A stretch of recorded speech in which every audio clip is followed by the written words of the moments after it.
Hello and welcome to our special coverage on Q1 earnings. आज हमारे साथ जुड़े हैं गल्फ ऑयल के CFO मिस्टर मनीष गंगवाल जी, और बात करते हैं उनसे कि गल्फ ऑयल के इतने अच्छे नतीजों के बाद काउंटर पर जो रिएक्शन देखने के लिए मिल रहा है ये कितना सस्टेनेबल है, क्या कंपनी की योजनाएं हैं, उन सभी मुद्दों पर बात करते हैं। मनीष सर, आपका बहुत बहुत स्वागत है sir. Thank you for your precious time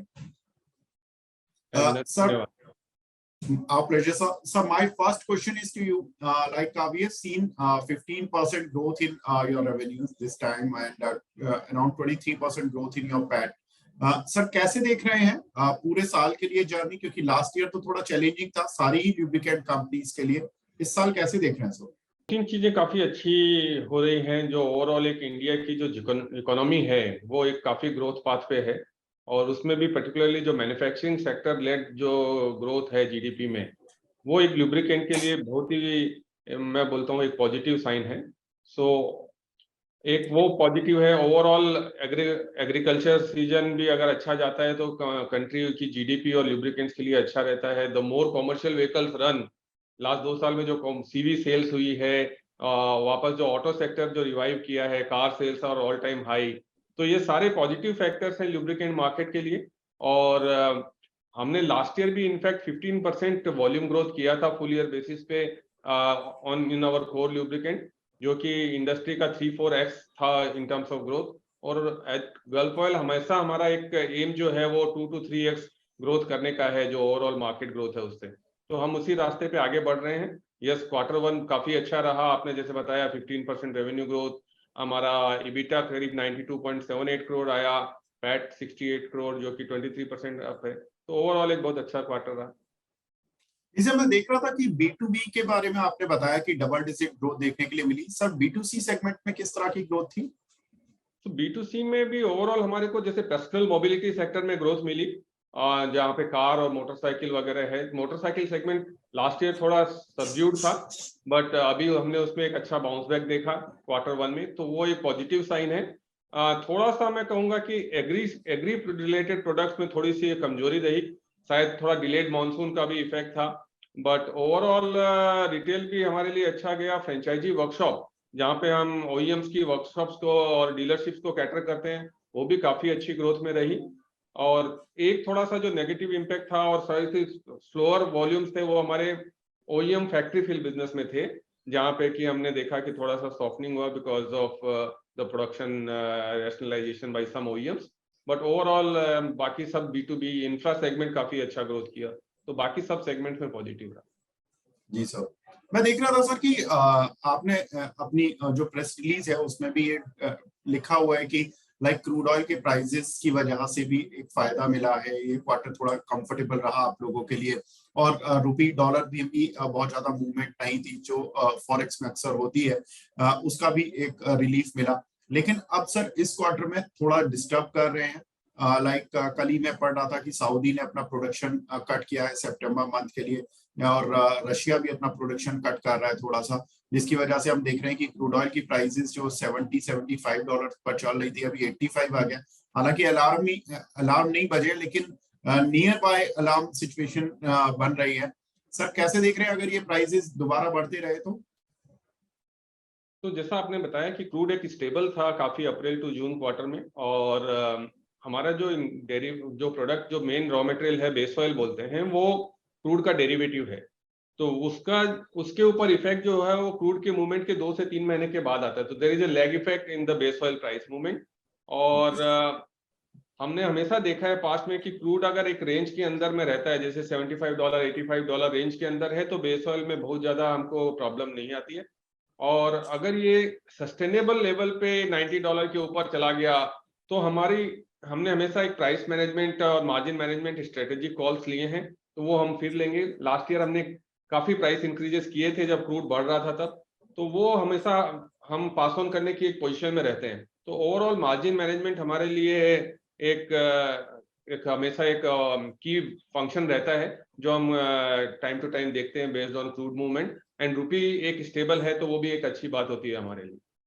जी, तो सर जो लास्ट ईयर आपने प्राइस हाइक किए थे वो कितने थे, और क्या फिर जब क्रूड ऑयल थोड़ा डाउन हुआ था 139 तक आई बिलीव चला गया था, और फिर उसके बाद 70 या $75 की रेंज पे है, तो आपने क्या कुछ रोल बैक भी किया प्राइसेस का? हाँ, तो यूजुअली वो एक होता है कि अगर जैसे प्राइस इंक्रीजेज जब हम लेते हैं तो वो हम कहीं ना कहीं थोड़ा स्कीम्स वगैरह मॉडिफाई करना पड़ता है जब वापस क्रूड थोड़ा कम आता है या बेस ऑयल प्राइसेस थोड़े सॉफ्टन होते हैं। वहीं पे एक दूसरा फैक्टर है, एक एडिटिव जो है काफी की कंपोनेंट है हमारे, वो अभी भी काफी बड़े हुए लेवल पे हैं, तो उसमें हमने बहुत ज्यादा कमी अभी तक नहीं देखी है। तो वहां से एक जो कॉस्ट का जो प्रेशर था वो कंटिन्यूड रहता है।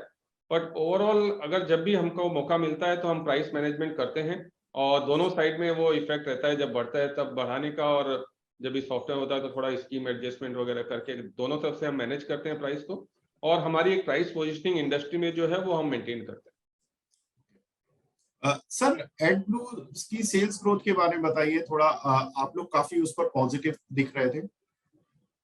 एडब्लू एक वाटर बेस्ड यूरिया सॉल्यूशन है जो कि सारे BS डीजल 6 जो डीजल व्हीकल्स हैं BS6 के, उनमें जाता है, और ये कंज्यूमेबल है। तो इसमें काफी सिग्निफिकेंट ग्रोथ अभी हमने देखी है, क्योंकि अब जैसे जैसे BS6 के नए व्हीकल्स रोड पे आ रहे हैं और रन कर रहे हैं, तो उसमें कंजम्पशन में काफी इंक्रीज हुआ है। हम गल्फ ऑयल में हम बोल सकते हैं कि हम टॉप 3 एडब्लू सप्लायर्स में से हैं और क्वालिटी सप्लायर में से हैं, और हम करीब करीब 20 से ज्यादा OEMs को हम एडब्लू देते हैं आज के दिन। तो और रिटेल में भी हम एडब्लू बेचते हैं, तो ये एक सेगमेंट काफी ग्रोइंग सेगमेंट है। हालांकि ये एक low margin high volume product है, बट ओवरऑल ये हमको एक कस्टमर और कंज्यूमर को, सेम कस्टमर कंज्यूमर को कैटर करने के लिए एक ब्रांड एक्सटेंशन और एक प्रोडक्ट एक्सटेंशन आप कह सकते हैं। और वो आगे भी, चूंकि जैसे जैसे डीजल व्हीकल्स BS6 व्हीकल्स बढ़ेंगे तो इसकी ग्रोथ एक काफी, हम उम्मीद कर रहे हैं कि 20 से 25% मार्केट ग्रो करेगा। और सर, पल्सर ब्लू के बारे में बताएं। ये आपने अभी इसके लिए कुछ ऑर्डर सिक्योर किए हैं? ये कितने बड़े ऑर्डर्स हैं? इनका पूरे साल के रेवेन्यूज में और मार्जिन्स में, प्रॉफिट में क्या इम्पैक्ट पड़ने वाला है? नहीं, देखिए ओवरऑल कंपोनेंट के हिसाब से ये एक बहुत छोटा सेगमेंट है, बट हमने एक हाईलाइट किया है कि ये एक प्रोडक्ट कैटेगरी, जो ये एक ट्यूब्स होती है जो एक विंड एनर्जी और विंड से रिलेटेड उसमें जाती है, तो वहां पे ये नया प्रोडक्ट है जो हमने एक लॉन्च किया है, जो कि ऑटोमेटिक ग्रीजिंग करेगा विंड मिल्स को। तो ये अभी मैनुअल होता था, उसकी जगह अभी ऑटोमेटिक होएगा और उसमें हमारा ग्रीस भी लगेगा। तो ये एक थोड़ा यूनिक प्रोडक्ट है जो कि हमने फॉरेन से कोलैबोरेशन करके और ये लॉन्च किया है। बहुत ज्यादा कंजम्पशन और बहुत ज्यादा नहीं है, but it's an innovative product. Sir, मैं ये भी देख रहा था कि आपके अभी एज ऑफ नाउ करीब 2000 टच पॉइंट्स हैं रिटेल सेगमेंट में। क्या टारगेट लेकर चल रहे हैं? ओवरऑल कितने टच पॉइंट्स होने चाहिए जिससे कि कंपनी की सस्टेनेबल ग्रोथ और आगे बनी रहे? तो विवेक जी, हमारे 80,000 टच पॉइंट्स हैं, और सर। हमारे 2000 टच पॉइंट्स हमने इंक्रीज किए हैं Q1 अकेले में। My mistake. तो टोटल हम करीब अभी 80-82 हजार टच पॉइंट्स पे हैं, और इसमें हम 15% CAGR ग्रोथ कर रहे हैं हमारे डिस्ट्रीब्यूशन इंक्रीज करने के लिए, क्योंकि हमने जो पिछले 10 साल में ब्रांड में इन्वेस्टमेंट किए हैं, जैसे आपने देखा हम चेन्नई सुपर किंग्स के साथ हैं, महेंद्र सिंह धोनी हमारे ब्रांड एम्बेसडर हैं। तो ये हमारी ब्रांड एक काफी अच्छे लेवल पे है, और हमें कंटिन्यूअसली हमारा डिस्ट्रीब्यूशन इंक्रीज करते रहना है, जिससे कि हमारे प्रोडक्ट अवेलेबिलिटी बढ़ती रहे। क्योंकि हम, while consumer demand us, consumer know us, but we have to be available to cater to them। तो ये हमारी डिस्ट्रीब्यूशन स्ट्रेटेजी कंटिन्यूस रहती है, हर क्वार्टर हम इसको मॉनिटर करते हैं, और करीब 15% से हम इसको ग्रो करने की एम रखते हैं। बिल्कुल सर, महेंद्र सिंह धोनी का तो पूरा देश फैन है, और इनफैक्ट आपके जो दूसरे ब्रांड एम्बेसडर हैं मिस्टर हार्दिक पांड्या, वो भी एक आज इंडियन टीम में अच्छे मुकाम पर हैं, उनकी भी एक अपनी फैन फॉलोइंग है। सर, आपने ब्रांड बिल्डिंग में कितना इन्वेस्टमेंट किया हुआ है? हर साल कितना खर्चा होता है? देखिए, एक एवरेज अगर मैं बोलूं तो हमने शुरू से 5 से 6% ऑफ टॉप लाइन हमने अपना ब्रांड में री इन्वेस्ट किया है। अब जैसे जैसे हमारी रेवेन्यू बढ़ रही है, ये परसेंटेज थोड़ा कम हो गया है, बट ओवरऑल हम आज भी 3 से 4% अपना रेवेन्यू का ब्रांड में री इन्वेस्ट करते हैं।